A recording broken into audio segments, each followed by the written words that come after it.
spectators all wept, wrote one of them, and there was hardly a member of Congress who did not drop tears.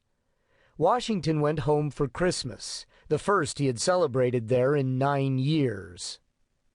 His eulogist also called him first in peace. He left home in 1787 to attend a convention of delegates from across the country that had been called to Philadelphia to revise the form of government. He showed up when he was supposed to, though there were not enough fellow delegates for a quorum. "These delays," he wrote, "sour the temper of the punctual members." On the first day of business in late May, he was chosen to chair the meeting. The convention met every day except Sundays, and for a 10-day break in late summer, for nearly 4 months. Washington attended every session. 54 other delegates attended at various times, of whom perhaps 20 did most of the heavy arguing and heavy lifting. The result was that the United States got a brand new constitution, including a chief executive. "The executive power shall be vested in a President of the United States of America." Article 2, Section 1. Washington got that job, too, in the spring of 1789. Many private organizations had presidents, including fire companies and cricket clubs, as Vice President John Adams remarked. But no country in the world, and very few in history, had been ruled by such a figure. Everything Washington did was, in a sense, being done for the first time. He had more free time in this job than he had as commander-in-chief, spending his summers at home. But while he was in the nation's capital, he met regularly with his cabinet and greeted the public at weekly receptions. He also made a point of visiting every state at a time when travel was not routine. His Air Force One was a carriage. He performed some tasks that the old national government had performed, such as waging war and negotiating peace. Other tasks, suppressing a rebellion, collecting taxes, paying debts, were novelties in American history. "Few," he wrote circumspectly, "can realize the difficult and delicate part which a man in my situation had to act." Chateaubriand, a French poet and diplomat, was more effusive.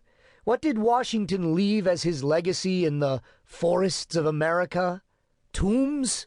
No, a world. In March 1797, after serving 2 4-year terms, Washington went home for good. Home had never been far from his thoughts, for Washington was first in business, and his corporate headquarters was Mount Vernon, his Virginia plantation. Washington's family was prosperous, if not wealthy. His father owned 10,000 acres, most of it undeveloped, and a share in an iron mine, and sent his 2 oldest sons to England to be educated. But he died when George was 11. Instead of going to England, the boy would have to go to work. The same in-laws who would later put him in uniform hired him to survey their property, which was as big as New Jersey. The money he saved from his surveying jobs and from his militia service became his stake. When he was 29, his older half-brothers having died, he inherited Mount Vernon, the family's main property, a 2,500-acre tract on the Potomac. Marrying a rich widow helped him improve it. Over the next 4 decades, he added 60,000 more acres in New York, Pennsylvania, Maryland, West Virginia, Kentucky, and Ohio. Most of this real estate was held as an investment.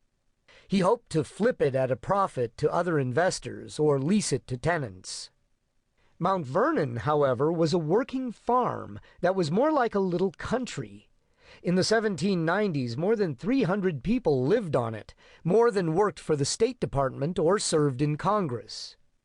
Washington Incorporated, or Wash Corp., was a complex enterprise that included farming, food processing, and speculation.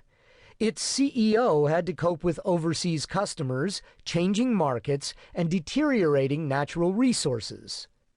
Although Washington was often strapped for cash, by the end of his life he was able to leave legacies to 23 heirs and free his labor force, his slaves. He did better than many of his wealthy peers.